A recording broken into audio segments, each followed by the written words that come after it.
So, imagine this. You're one of Europe's deadliest attackers in the late 2000s. Week in, week out, you're dancing past defenders, breaking records, owning the pitch. But then, there's this one player, small, quiet, unshakable. Not the biggest, not the strongest, not even the flashiest. Yet somehow, every time you face him, it feels like your worst nightmare.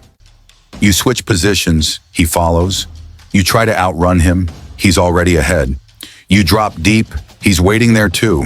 It's like he's reading your thoughts, sprinting non-stop, cutting every pass, breaking your rhythm without ever needing the spotlight. Your teammates don't know how to help. Your coach is out of ideas. You're exhausted, and he's still running like it's minute one. Nesta didn't scare you. Terry didn't bother you. Vidic, Vieira, Materazzi. None of them rattled you like this guy. The player with the engine of a machine? Ji-sung Park. He wasn't flashy. He didn't have outrageous skills or amazing goals, but he was relentless, tireless. The man seemed allergic to fatigue, sprinting in the first minute and still sprinting in the 120th. Park never stopped.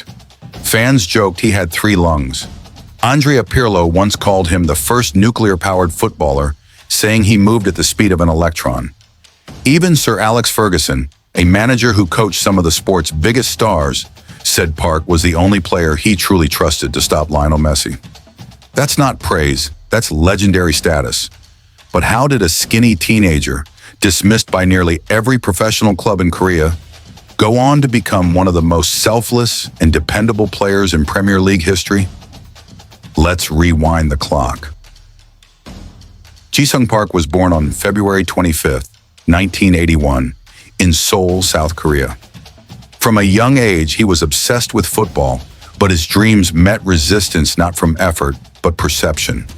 At 18, when the Korean draft for young footballers came around, similar to the NBA's draft system, not a single professional team picked him. Not one. Besides leading his high school team to countless victories, he was mocked for his size. Too small, too skinny, too weak. These were the labels slapped on him. So he did what no one expected.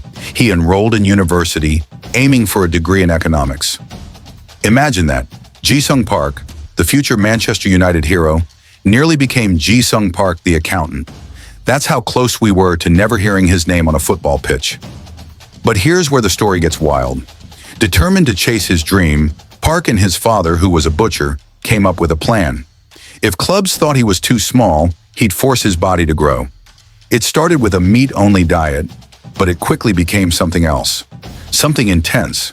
Park recalled in interviews eating frogs, deer antlers, and even deer blood.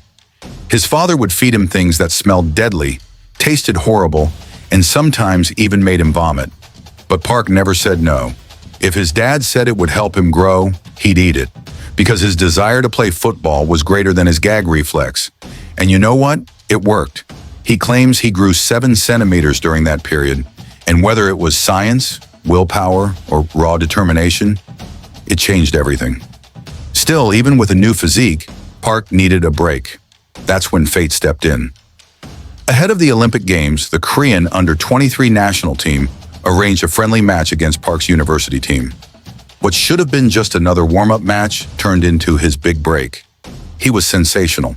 So much so that the national team coach immediately called him up, not just for the Olympics, but for the actual senior national team, for the Asian Cup qualifiers. Yes, Park played for Korea's senior national team before he even signed his first professional contract. That's how impressive he was. With his name now in lights, offers started coming in. Park crossed over to Japan to join Kyoto Sanga, becoming one of the first Koreans to play in the J-League, alongside the iconic Kazu Miura. But the honeymoon didn't last.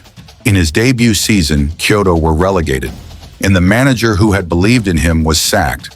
For a moment, it felt like the dream was slipping again, but then came Gus Hiddink. The Dutch coach took over South Korea's national team and immediately noticed Park's potential. Park knew this was it, his golden chance. In friendlies against England and France, he left everything on the pitch. He scored, he ran, he chased, he earned Hiddink's respect. And once that happened, there was no turning back.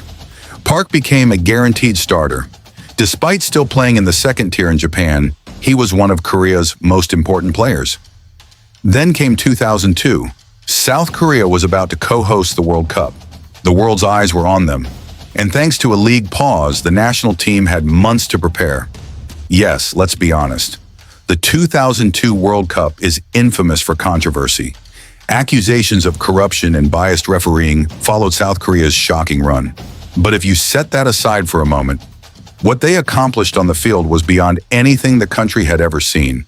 They beat Poland 2-0 in their opener, drew against the United States, then faced Portugal's golden generation in a must-win game. Park scored the only goal of the match, a stunning half volley that sent his country into the knockout rounds. It was absolute madness. No East Asian country had ever reached the round of 16 before. South Korea made it to the semi-finals.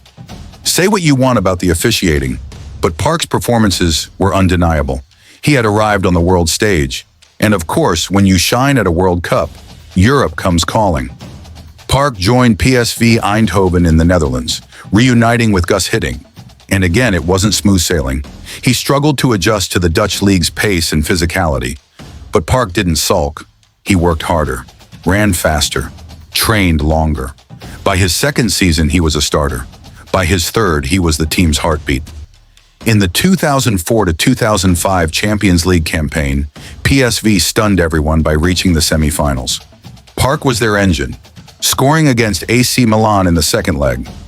They didn't reach the final, but Park's reputation soared. Manchester United came knocking. Now here's where Park's career hits legendary territory. He joined Man United in 2005, a club known for its superstars, Ronaldo, Rooney, Giggs, Scholes. Amidst all this talent stood Ji-sung Park, a player who didn't care about fame, just football. Sir Alex used him as a secret weapon. Big games, Park started. Champions League nights, Park was there, and every time he delivered. He pressed relentlessly, he tracked back, he made key tackles, set up counterattacks, and occasionally he scored crucial goals. There's the iconic match against Arsenal, where he shadowed Cesc Fabregas for 90 minutes, neutralizing him entirely. Park Ji-sung did play in the Champions League semi-final against Chelsea, but he was not the one who assisted Rooney's goal in that match. Park was actually crucial in the earlier stages of the tournament, including the quarterfinal against Roma, where he assisted Rooney's goal. In the 2010 to 2011 season, he was absolutely vital, helping United to yet another Premier League title. Yet what made Park so special wasn't the stats, it was the sacrifice. He didn't mind doing the dirty work. He'd run himself into the ground so others could shine. He wasn't flashy, but his teammates knew how valuable he was. Ferguson knew. The fans knew. He won 4 Premier League titles, 3 League Cups, and reached 3 Champions League finals with United, winning one in 2008. For a player who was once told he'd never make it professionally, that's the ultimate redemption arc. But Park wasn't just a club hero. He continued leading South Korea for years, playing in multiple World Cups, even captaining the side. He became a national icon, not just for his football, but for his humility, his discipline, and his heart. He eventually returned to PSV before hanging up his boots, but by then, his place in football history was already secure. In a sport that often rewards flair and ego, Ji-sung Park's story is a reminder that grit, humility, and relentless hard work can take you just as far, if not further. From a kid rejected by every team in Korea to stopping Lionel Messi on the biggest stage, Ji-sung Park didn't just run forever, he made sure we'd never forget it.